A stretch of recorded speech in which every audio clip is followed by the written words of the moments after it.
കുടുംബശ്രീ മതിലകം CDSന്റെ നേതൃത്വത്തിൽ ബാലസഭാ കുട്ടികൾക്കായി 3 ദിവസത്തെ അവധിക്കാല ക്യാമ്പ് സംഘടിപ്പിച്ചു.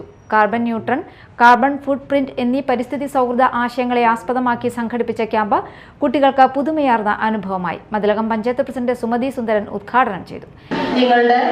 നിങ്ങളുണ്ടാക്കിയ അതായത് കുളവാഴ ഉപയോഗിച്ച് പേപ്പർ ഉണ്ടാക്കി അല്ലേ?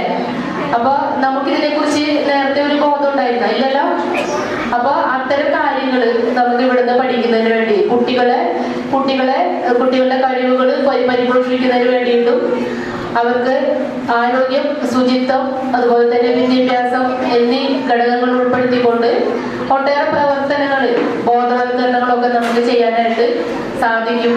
CDS ചെയർപേഴ്സൺ CB രാജേഷ് അധ്യക്ഷത വഹിച്ചു. സാമൂഹിക വികസന ഉപസമിതി കൺവീനർ ഹിമ സന്തോഷ്, പഞ്ചായത്ത് അംഗങ്ങളായ Jose Manjali, Haseena Rasheed, PV Praseetha, Bijitha Shine, Yasar, assistant secretary Sreekala, CDS vice chairperson Shalini Biju, block coordinator Jismi, accountant Sujitha എന്നിവർ സംസാരിച്ചു.